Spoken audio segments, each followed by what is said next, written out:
you're going to get an astrophysicist explanation of the literal three-body problem without reference to anything that's shown up on streaming services. And that means he's not going to ruin the show for you. I don't know anything about the show, but I do know enough to describe the three-body problem to you coming up.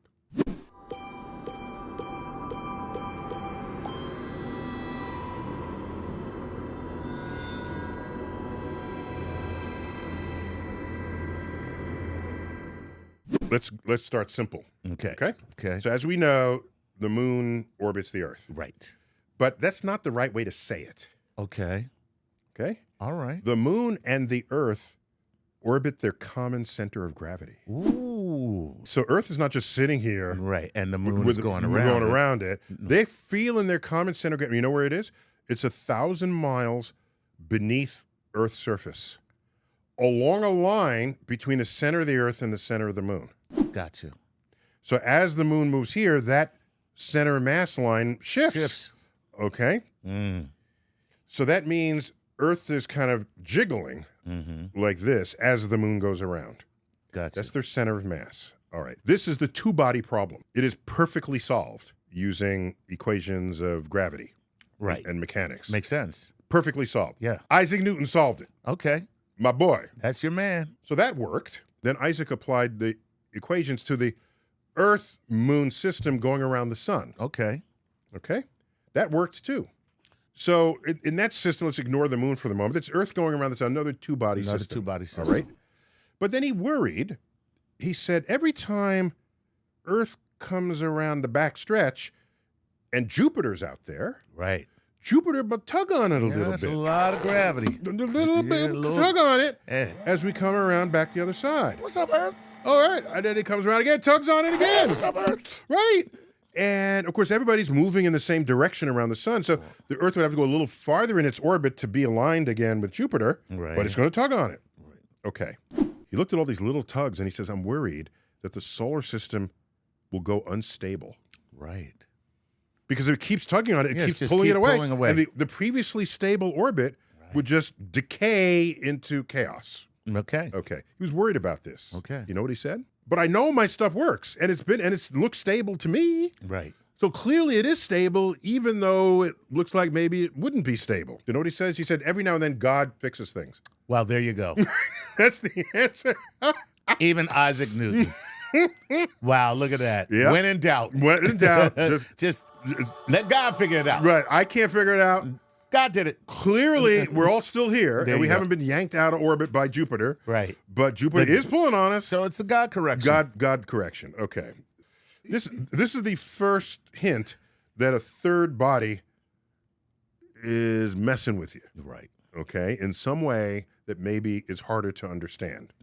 Fast forward 113 years. All right. We get to Laplace. He studied this problem. Right. Okay? And he developed, I don't think he invented, but he developed a new branch of calculus called perturbation theory. Aha. Okay? Unknown to Newton, even though Newton invented calculus. Right. He invented calculus. Right. All right? So he could have done it. He could have said, in order to solve this problem, let me invent more calculus. More calculus. I just need more calculus. I just need more calculus. He didn't do it. Didn't do it. So Laplace develops perturbation theory, and it comes down to we have two bodies, the sun and the Earth in this case, and the third one, the tug is small, but it's repeating. It's not a big tug. Jupiter's not sitting right here. Right. It's way out there. Way out there. It's just a little tug. And so you can run the equations in such a way and realize that a two-body system that is tugged often by something small, that it all cancels out in the end. Gotcha.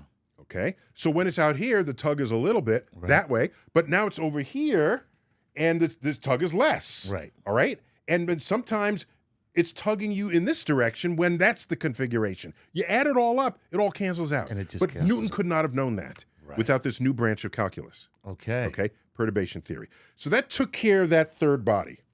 Gotcha. Where solar system is basically stable. Okay? For the foreseeable future in ways that Newton had not imagined, in ways that Newton required God. Right. Okay. Oh, by the way, just a quick aside. This is now, we're up to the year 1800. You know who summoned up these books to read them immediately? Because there's a series of books called Celestial Mechanics. Okay. Napoleon. Ah, I am Napoleon. Napoleon, who read all the books he could on physics and engineering and metallurgy. Look at that. Okay, he wasn't just a tyrant. Right. He was like It was a smart tyrant. Smart tyrant. All right. So he summons up the book. Doesn't have to be translated because they're both in French. Right. He reads it, goes to Laplace and says, Monsieur, this is a beautiful piece of work, brilliant, but you make no mention of the architect of the system. He's referring to God. And Laplace replied, Sir, I had no need for that hypothesis. Ooh, that's a mic drop. Ooh, that is tough. Man. Ooh. You That's a dig on Napoleon and on Newton. Yeah. And on Newton. I have, oh man, look at that. Yeah. All right. So let's keep going. Go ahead. So now, let's say we have not just the planet and one of its moons, but let's say we have a star and another star, double star system. Right. Famously portrayed in what film? Star Wars. Star Wars. Yeah. All right. Of course. So those two suns and the planet is stable, and I'll tell you why in a minute. Mm-hmm. But if you take a third sun and put it there, about approximately the same size, then what kind of orbits will they have? Give me two fists here, okay? So I'm feeling this one, but now I feel that where's my Right. gravitational allegiance? Right. You don't know where to go. Am I going to come through? Right. But then am I going to go that way or this way? So I'm coming into the system. And do I go to you in orbit? But wait, you're still coming around here. Right. Now I feel this. And so it turns out the orbits of a three-body problem are mathematically chaotic. Yes. I was about to say, that did not seem very stable. Something has to give. Well, this is in the series. What we're talking about. I haven't seen the series. I know. I'm just saying something has to give. That's all. Two of these are going to collide. Right. One is going to get ejected. Right. Okay. That is the classical three-body problem. Three objects of approximately similar mass trying to maintain a stable orbit. And it goes chaotic with just three objects. Look at that. It is an unsolvable. Let me say that differently. You can calculate incrementally what's happening and track it until the system dies. Right. Or splits apart or whatever. But you cannot analytically predict the future of the three-body system, because what chaos will do for you in your mathematical model is if you change the initial conditions by a little bit, Right. the solution diverges. Further down the line, it goes crazy. It's not just a little bit different later on down the line. Exactly. It is exponentially different. Correct. Wow. With the smallest increment of distance. Right. So I'll say, I'll move you in this direction in this model, and then in a slightly different direction in the other model, it goes chaotic. That's what we mean by chaos. Right. Okay. Okay. It's mathematically defined. Okay. Okay. So now there's something called the restricted three-body problem. Oh, right. Okay. Okay. All The restricted three-body problem. Never heard. You have to give me your two things back. the Okay. two planets. You got that. Okay. Two bodies. You got your two bodies. Now, the third body is little. Aha. Now, you two will orbit each other. Right. Okay. And then this, it's not messing with them. Right. So there's restricted three-body problem. We have two masses of approximately equal and one that's much less than the other two. That is solvable. Right. It's called the restricted three-body problem. Gotcha.